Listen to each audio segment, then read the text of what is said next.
Gusto mo ng cute at lightweight na accessories? Sa tutorial na ito, matututunan mo kung paano mag-crochet ng hoop earrings na may ruffles at glass beads. Madaling sundan, perfect for beginners at swak na swak pang summer. Let's turn simple yarn and beads into handmade earrings na pang daily o pang gift. So for this project, gagamit ako ng 3-ply Monaco ng brown. Pag wala nakalagay, 3-ply siya. Meron ng available na 5-ply na ganito. Thin red ko yung mga glass beads kasi pag nag-work ako na single crochets, kailangan nakalagay na siya. So 15 yan, 15 din ito. Also gagamit tayo ng pliers para i-bend yung nakausli na to at para maikabit yung hoop earrings. Tapos sa hook naman gagamit tayo ng number 1 na size. Classic hook ito na galing sa Japan Surplus. So once nalagay na yung mga glass beads, ang next na gagawin natin ay mag-work tayo ng 45 single crochets. Ang ginagawa ko muna is mag-work ako ng slip knot. After kong gumawa ng slip knot, mag-work tayo dito sa bilog ng 45 single crochets.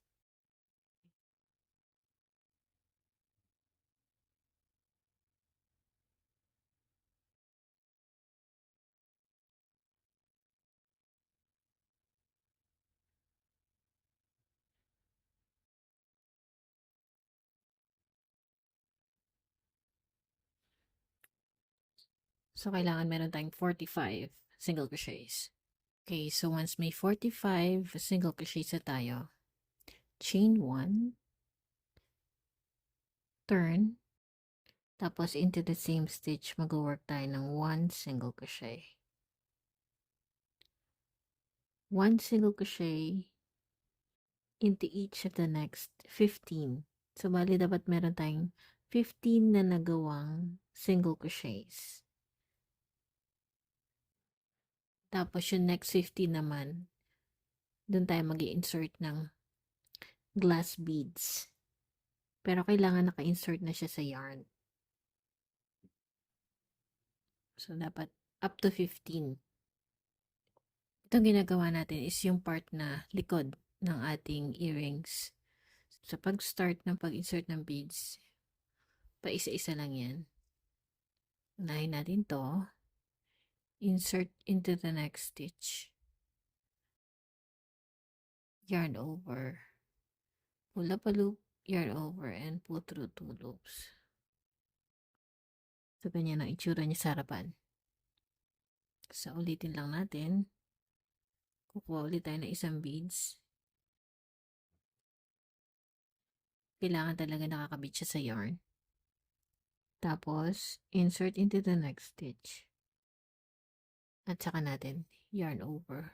Pull up a loop, yarn over, and pull through 2 loops. So, ganitong itsura niya. So, ulitin lang natin yan hanggang sa magkaroon tayo ng 15 single crochets na merong glass beads. Ito na siya after matapos. Ito bali yung likod niya. Ito naman yung harap. Dahil mag-work tayo in rows, paharap naman tayo. So, after chaining 3, dito na tayo gagawa ng ruffles. Baliktarin natin, tapos into the same stitch. Mag-work lang tayo ng 3 double crochets. So, ganun lang kadali itong last row natin. Mag-work tayo ng 3 double crochets sa bawat stitch. So, ulitin lang natin yan hanggang sa makarating tayo dito sa dulo.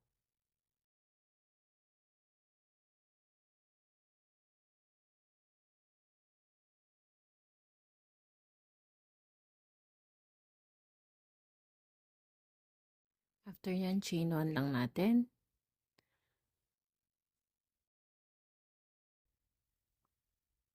I-weave natin in ends.